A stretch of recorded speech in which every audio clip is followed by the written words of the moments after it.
ನಮಸ್ತೆ ಟಿವಿ 20 ಕನ್ನಡ ವಾಹಿನಿಗೆ ಸ್ವಾಗತ.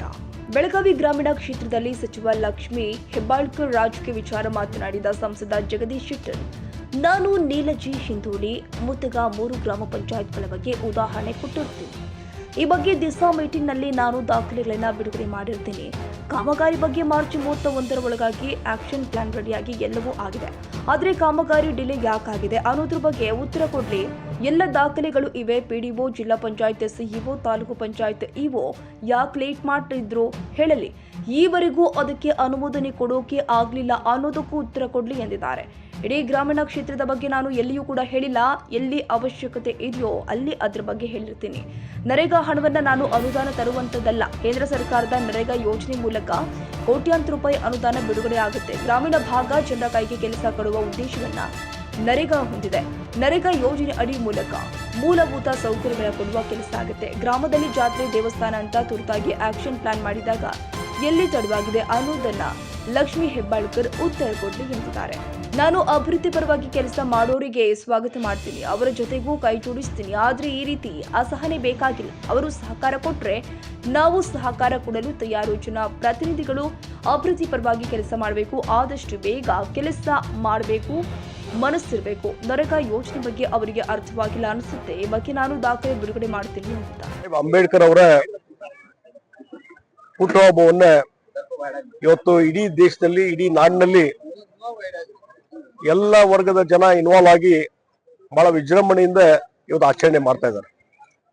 ಬಹುಶಃ ಡಾಕ್ಟರ್ ಬಾಬಾ ಸಾಹೇಬ್ ಅಂಬೇಡ್ಕರ್ ಅವರು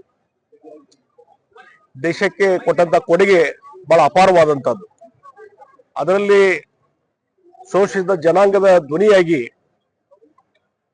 ಸಂವಿಧಾನ ರಚನೆ ಮಾಡುವಂತ ಸಂದರ್ಭದಲ್ಲಿ ಆ ಶೋಷಿತ ಜನಾಂಗಕ್ಕೆ ಸಮಾನತೆ ಮತ್ತು ಇನ್ನೂ ಹೆಚ್ಚಿನ ರೀತಿಯಂತ ಸಾಮಾಜಿಕ ಕಳಕಳಿಯನ್ನ ವ್ಯಕ್ತಪಡಿಸಿ ಆ ಸಂವಿಧಾನ ರಚನೆ ಮಾಡುವ ಮುಖಾಂತರ ಭಾರತ ದೇಶದಲ್ಲಿ ಇವತ್ತು ಸಮಾನತೆಯ ಬಗ್ಗೆ ಹೆಚ್ಚಿನ ರೀತಿಯಂತ ತಿಳುವಳಿಕೆ ಕೊಟ್ಟು ಮತ್ತು ಸಾಮಾಜಿಕವಾಗಿ ಯಾರು ಹಿಂದುಳಿದಿದ್ದಾರೆ, ಆರ್ಥಿಕವಾಗಿ ಹಿಂದುಳಿದಿದ್ದಾರೆ, ಅವರೆಲ್ಲರಿಗೂ ಸಹಿತ ಈ ಮೀಸಲಾತಿ ಅನ್ನುವಂತ ಒಂದು ವಿಶೇಷವಾದಂತಹ ಸವಲತ್ತು ಕೊಡುವ ಮುಖಾಂತರ ತುಳಿತಕ್ಕೆ ಒಳಗಾದಂತಹ ಜನಾಂಗವನ್ನ ಎತ್ತಿಡುವಂತ ಕೆಲಸವನ್ನ ಇವತ್ತು ಯಾರಾದ್ರೂ ಮಾಡಿದ್ರೆ ಡಾಕ್ಟರ್ ಬಾಬಾ ಸಾಹೇಬ್ ಅಂಬೇಡ್ಕರ್ ಅವರು.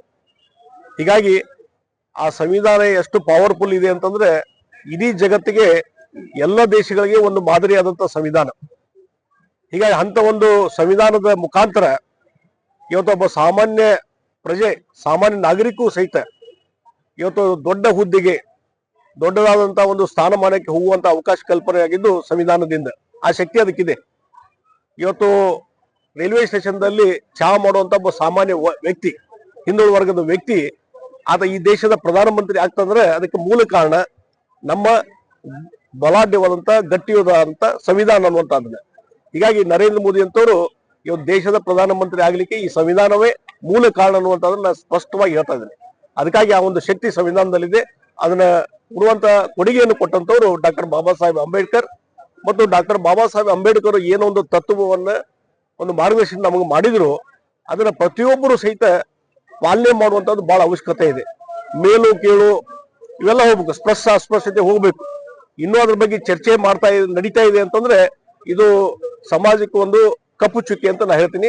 ಇದೆಲ್ಲವನ್ನು ತೆಗೆದು ಬಾಬಾ ಸಾಹೇಬ್ ಅಂಬೇಡ್ಕರ್ ಏನು ಕನಸು ಕಂಡಿದ್ರು ಆ ಒಂದು ಕನಸು ನನಸು ಮಾಡುವ ದಿಕ್ಕಿನಲ್ಲಿ ಬಹಳಷ್ಟು ಪ್ರಯತ್ನ ಆಗಿದೆ, ಬದಲಾವಣೆ ಆಗಿದೆ. ಇನ್ನೂ ಪರಿಣಾಮಕಾರಿ ಬದಲಾವಣೆ ಆಗ್ಬೇಕು ಅನ್ನುವಂಥದ್ದು ನಮ್ಮೆಲ್ಲರ ಬಯಕೆ. ಅದಕ್ಕಾಗಿ ಇವತ್ತು ಭಾರತೀಯ ಜನತಾ ಪಾರ್ಟಿ ಎಲ್ಲ ನಾಯಕರು ಸಹಿತ, ಇವತ್ತು ಪಿ ರಾಜೀವ್ ಜನರಲ್ ಸೆಕ್ರೆಟರಿ, ಮಾಜಿ ಶಾಸಕರು ಅವರು, ಮತ್ತು ಸಂಜಯ್ ಪಾಟೀಲ್ರು ಮಾಜಿ ಶಾಸಕರು, ನಮ್ಮ ಜಿಲ್ಲಾಧ್ಯಕ್ಷರಂತ ಸುಭಾಷ್ ಪಾಟೀಲ್ರು, ಈ ರೀತಿ ಎಲ್ಲರೂ ಕೂಡ್ಕೊಂಡು ಇವತ್ತು, ಮತ್ತು ನಮ್ಮೆಲ್ಲ ಕಾರ್ಯಕರ್ತರು, ನಮ್ಮ ಮಹಾನಗರ ಸಭೆ ಸದಸ್ಯರು, ಎಲ್ಲ ಪ್ರಮುಖ ಪದಾಧಿಕಾರಿಗಳು ಸೇರಿಕೊಂಡು ಇವತ್ತು ಇಲ್ಲಿ ಡಾಕ್ಟರ್ ಬಾಬಾ ಸಾಹೇಬ್ ಅಂಬೇಡ್ಕರ್ ಅವರಿಗೆ ಅವರ ಪುತ್ರಿಗೆ ಮಾಲಾರ್ಪಣೆ ಮಾಡುವ ಮುಖಾಂತರ ಅವರಿಗೆ ಗೌರವ ಅರ್ಪಣೆಯನ್ನು ಮಾಡಿದ್ದೀವಿ. ಮತ್ತು ಆ ಜನ್ಮ ದಿನಾಚರಣೆ ಇನ್ನೂ ಹೆಚ್ಚು ಪರಿಣಾಮಕಾರಿ ಆಗಲಿ ಅಂತ ಹೇಳಿ ಈ ಸಂದರ್ಭದಲ್ಲಿ ನಾನು ದೇವರಲ್ಲಿ ಪ್ರಾರ್ಥನೆ ಮಾಡ್ತೀನಿ.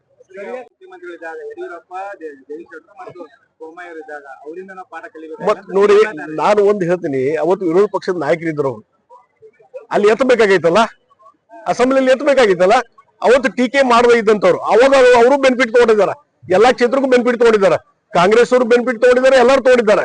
ಅವತ್ತೇನು ಮಂಜೂರಾಗಿದ್ದು ಕಾಮಗಾರಿ ಅವೇ ಇವತ್ತು ನಡೀತಾ ಇದಾವೆ. ಎಷ್ಟೋ ಕಡೆ ಕಾಂಗ್ರೆಸ್ ಶಾಸಕರು ಹೇಳ್ತಾರೆ ನಿಮ್ ಸರ್ಕಾರ ಮಂಜೂರಾಗಿದ್ರು ಇವು, ಇವತ್ತು ಅದೇ ಕೆಲಸ ಮಾಡ್ಕೊಂಡಿಟ್ಟು ಈ ಸಿದ್ದರಾಮಯ್ಯ ಬಂದ ಮೇಲೆ ಒಂದೇ ಪೈಸಾ ಸಿಕ್ಕಿಲ್ಲ ನಮಗಂತ ಹೇಳ್ತಾರ ಅವರು. ಹೀಗಾಗಿ ಅವತ್ತು ಟೀಕಾ ಮಾಡ್ಬೇಕಾಗಿತ್ತಲ್ಲ, ಅವತ್ತೇ ಅದ್ರ ಬಗ್ಗೆ ಹೋರಾಟ ಮಾಡ್ಬೇಕಾಯ್ತಲ್ಲ. ನೀವೇನಂದ್ರಿ ಚುನಾವಣೆ ಬಂದಾಗ ಪಾರದರ್ಶಕವಾದಂತ ಸರ್ಕಾರ, ಅಭಿವೃದ್ಧಿ ಪರವಾದಂತ ಸರ್ಕಾರ ಮತ್ತು ಹೆಚ್ಚಿನ ರೀತಿಯಂತ ಕೆಲಸ ಕಾರ್ಯಗಳು ಮಾಡ್ತೀನಿ ಅಂತ ಹೇಳಿ ಪ್ರಾಮಿಸ್ ಮಾಡಿದ್ರಲ್ಲ. ಮತ್ತೆ ಗ್ಯಾರಂಟಿ ಯೋಜನೆ 50-60 ಸಾವಿರ ಕೋಟಿ ಅಲ್ಲಿ ಹೋಗ್ತಾ ಇದೆಯಲ್ಲ, ಅದಕ್ಕೇನು ಉತ್ತರ? ಈ ಅಭಿವೃದ್ಧಿ ಪರವಾದಂತ ಕೆಲಸ ಕಾರ್ಯ ಎಲ್ಲ ನಿಂತಾವಲ್ಲ. ಹೀಗಾಗಿ ಆರ್ಥಿಕವಾಗಿ ಪರಿಸ್ಥಿತಿ ಬಹಳಷ್ಟು ಹದಗೆಟ್ಟು ಹೋಗಿದೆ. ಹಂಗಾರೆ ಅಡ್ಮಿಟ್ ಆದ್ರೆ ಹಂಗಾರೆ ಹಿಂದೆ ಬಿಜೆಪಿ ಸರ್ಕಾರ ಇದ್ದಾಗಿಂದ ಆಗಿದ್ರಕ್ಕೆ ಈಗ ಆರ್ಥಿಕ ಸ್ಥಿತಿ ಸರಿ ಇಲ್ಲ ಅಂತ ಆಯ್ತಲ್ಲ ಅವ್ರದ್ದು. ಅದು ಸರಿ ಮಾಡ್ಲಿಕ್ಕೆ ನೀವು ಅನುಭವ ಇದ್ದಂತವ್ರಲ್ಲ, ಯು ಆರ್ ಎಕ್ಸ್ಪರ್ಟ್. ಬಜೆಟ್ ನಲ್ಲಿ ರೆಕಾರ್ಡ್ ಮಂಡನೆ ಮಾಡಿ ರೆಕಾರ್ಡ್ ಮಾಡಿದ್ರಿ ನೀವು. You are expert in financial matters in concern. ಅದಕ್ಕೆ ಅದು ಸುಧಾರಣೆ ಮಾಡುವಂತದ್ದು ಕೆಲಸ ಮಾಡ್ಬೇಕಾಯ್ತಲ್ಲ. ಹಾಗಾದ್ರೆ ನಾವು ಏನಾದ್ರು ಇವತ್ತು ಮೋದಿ ಅವರು ಬಂದ ಮೇಲೆ 2014ರಲ್ಲಿ ಪ್ರಧಾನಮಂತ್ರಿ ಆದ್ರು, ಅವತ್ತಿನ ಹಿಂದೆ ಮನಮೋಹನ್ ಸಿಂಗ್ ಬಂದಾಗ, ಹಿಂದೆ UPA ಸರ್ಕಾರ ಇದ್ದಾಗ ಅವರು ದೇಶ ವಿದೇಶದಲ್ಲಿ ಎಲ್ಲೆಲ್ಲಿ ಸಾಲ ಮಾಡಿದ್ರು ಅದೆಲ್ಲ ಲೆಕ್ಕ ಕೊಟ್ರೆ ಬಹುಶಃ ಅವತ್ತು ಸರ್ಕಾರ ಮಾಡ್ಲಿಕ್ಕೆ ಸಾಧ್ಯ ಇಲ್ಲ ಮೋದಿಯವರಿಗೆ. ಅದೆಲ್ಲ ಸಾಲವನ್ನು ತೀರಿಸಿ ಬಡ್ಡಿಯನ್ನು ತೀರಿಸಿ ಇವತ್ತು ಒಂದು ಉತ್ತಮವಾದಂತಹ ಆರ್ಥಿಕ ಸ್ಥಿತಿ ತಂದವರು ಮೋದಿಯವರು ಮತ್ತು ಆರ್ಥಿಕ ಸಚಿವರು. ಹೀಗಾಗಿ ಅದನ್ನ ನಿಮ್ಗೆ ಆಡಳಿತ ಕೊಟ್ಟಾಗ ಅದನ್ನ ಆಡಳಿತ ನಡೆಸುವಂತ ಕೆಲಸ ಮಾಡ್ಬೇಕು. ಹಿಂದವ್ರು ಹಂಗ್ ಮಾಡ್ಯಾರಿ, ಹಂಗ ಬಿಟ್ಟು ಅಧಿಕಾರದ ಬಿಟ್ಟು ಹೋಗ್ರಿ. ಹಂಗಾರೆ ಬಿಜೆಪಿ ಎದಕ್ಕೆ ಕೊಟ್ಬಿಡ್ರಿ, ನಾವು ಸರಿ ಮಾಡ್ತೀವಿ ನಾವು ಅದೆಲ್ಲ. ಕನ್ನಡಿಗರ ಮೆಚ್ಚಿನ ನಿಮ್ಮ TV20 ಕನ್ನಡ ವಾಹಿನಿ ಇದೀಗ ಟಿವಿಯಲ್ಲಿ ಲಭ್ಯ.